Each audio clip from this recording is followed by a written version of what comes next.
दोस्तों नमस्कार। Governor general series में लॉर्ड एल्गिन द्वितीय का आज टर्म है और लॉर्ड एल्गिन द्वितीय मोस्ट इंपॉर्टेंट है। और इनका जो क्रम आता था वो लॉर्ड लैंसडाउन के बाद आता है। लॉर्ड लैंसडाउन के बाद आते हैं लॉर्ड एल्गिन द्वितीय।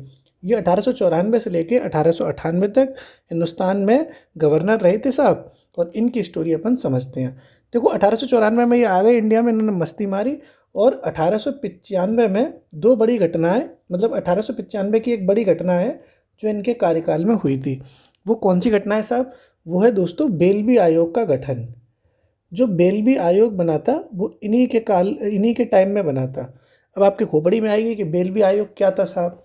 तो ये बना तो 1895 में है। बेलबी आयोग क्यों बना है तो ये समझो। जो भारत का पैसा खर्च होता था, जो व्यय होता था, उसकी जांच करने के लिए कमीशन बनाया गया था जिसको कहते हैं बेलबी आयोग। ठीक है। तो भारतीय व्यय की जांच के लिए बनाया गया था। भारतीय व्यय की जांच के लिए कौन सा आयोग बनाया गया था? वेल्बी आयोग बनाया गया था, जो बना था 1895 में। और किस वायसराय के, किस गवर्नर के टाइम में बना था? लॉर्ड एल्गिन द्वितीय के टाइम में। कब बना था? 1895 में। इसके बाद दोस्तों 95 के बाद आती है 96। तो 1896 में भी एक बहुत बड़ी घटना थी जो लॉर्ड एल्गिन द्वितीय के कार्यकाल में घटी थी। क्या हुई थी? वो था दोस्तों लॉयल आयोग। क्या था? लॉयल आयोग। पहले आपने समझा वेलबी आयोग, अब आप समझ रहे हो लॉयल आयोग। क्यों बना था लॉयल आयोग? तो इंडिया में आ गया था दोस्तों अकाल। और अकाल आ गया था। अकाल के लिए फिर जांच करने के लिए, अकाल की जांच करने के लिए जो आयोग बना था उसको कहते हैं लॉयल आयोग। देखो हिंदुस्तान में कई बार अकाल आए हैं। तो जब जब अकाल आता था तो अंग्रेज सरकार एक आयोग बना देती थी। तो अलग अलग टाइम में कई सारे आपको आयोग देखने को मिलेंगे जो अकाल की जांच करते थे। तो जो 1896 में अकाल आया था उसके लिए जो आयोग बनाया गया था अकाल के लिए, वो था लॉयल आयोग। और लॉयल आयोग किसके टाइम में बना है? एल्गिन द्वितीय के टाइम में। तो एल्गिन द्वितीय में दो आयोग देख लिए, वेलबी आयोग जो व्यय की जांच के लिए था, लॉयल आयोग जो अकाल की जांच के लिए है। ये 1895 में है और ये 1896 में। अब देखो एक और बहुत इंपॉर्टेंट घटना इनके टाइम पे हुई है 1897 में। क्या है साहब?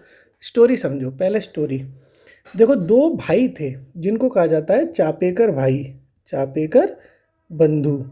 दो भाई थे, चापेकर बंधुओं के नाम से उन्हें जाना जाता है। कौन कौन से भाई थे? एक का नाम था दामोदर और एक का नाम था बालकृष्ण। एक का नाम था दामोदर और एक का नाम था बालकृष्ण। ये बहुत अच्छे लोग थे, खूब, मतलब दोनों भाई बढ़िया आदमी थे। लेकिन क्या हुआ, पुणे में, स्टोरी समझो। पूना आपने सुना होगा, पुणे। पूना एक शहर है ना, पूना सिटी। तो पुणे जो शहर है, पुणे, वहाँ पर फैल गया प्लेग। प्लेग एक रोग होता है। ठीक है, प्लेग रोग। प्रेम रोग नहीं है, नहीं तुम समझो प्रेम रोग। प्रेम रोग ही नहीं है, प्लेग रोग ही है। ठीक है, प्लेग। प्लेग रोग फैल गया। तो अंग्रेज की जो सरकार थी, अंग्रेज के जो अधिकारी थे, अंग्रेज अधिकारी थे, वो इस प्लेग को कंट्रोल नहीं कर रहे थे।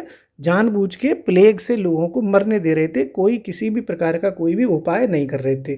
तो वो चापेकर जो भाई हैं, दामोदर और बालकृष्ण चापेकर, इन दोनों भाइयों को गुस्सा आया और इन दोनों भाइयों ने दो अंग्रेज अधिकारियों को उड़ा दिया, मार दिया।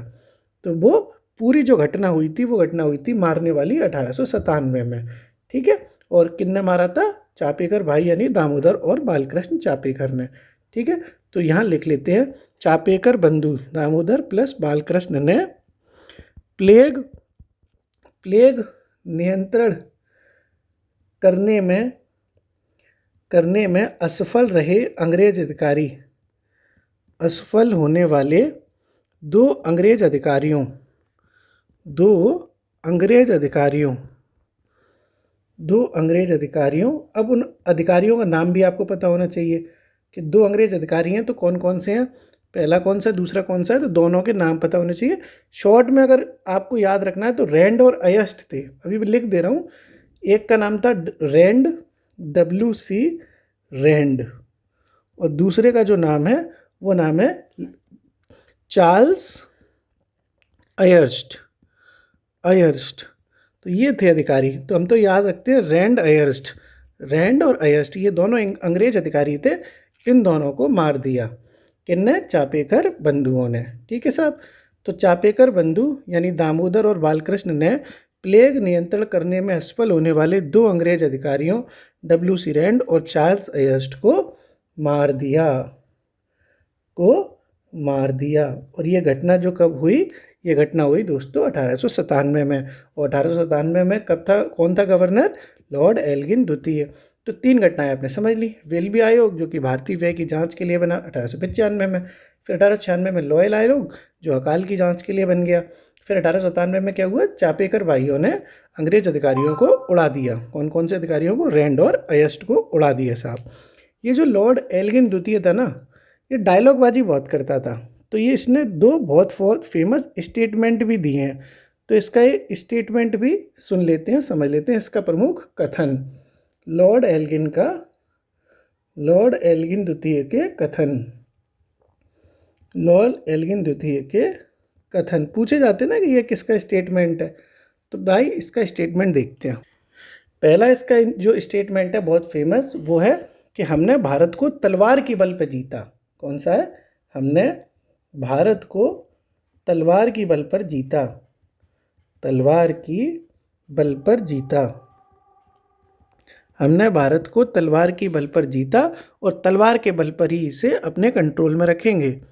और तलवार के बल पर ही भारत को अपने अधीन रखेंगे। भारत को अपने अधीन रखेंगे। ये स्टेटमेंट किसका हो जाता है, लॉर्ड एल्गिन द्वितीय का। कितना खतरनाक स्टेटमेंट है, हमने भारत को तलवार के बल पर जीता। एल्गिन द्वितीय तुम भाई साहब मर गए, बढ़िया रहा। अगर आज तुम जिंदा होते तो हम बताते कि हम तुम्हें तोप के बल पर जिंदा भी नहीं छोड़ते कि नहीं। एक और स्टेटमेंट इसने बहुत फेमस दिया था कि भारत हमारे साम्राज्य की धुरी है। इसका स्टेटमेंट है, भारत हमारे साम्राज्य की धुरी है। यदि हमारे साम्राज्य का कोई भी राज्य अलग हो गया तो हम जीवित रह सकते हैं, लेकिन अगर हमने भारत को खो दिया तो हमारे साम्राज्य का अस्त हो जाएगा। ये बहुत बड़ा स्टेटमेंट है जो कई बार पूछा जा चुका है। तो ये लिख लेते हैं साहब, लिखो, भारत हमारे साम्राज्य की धुरी है।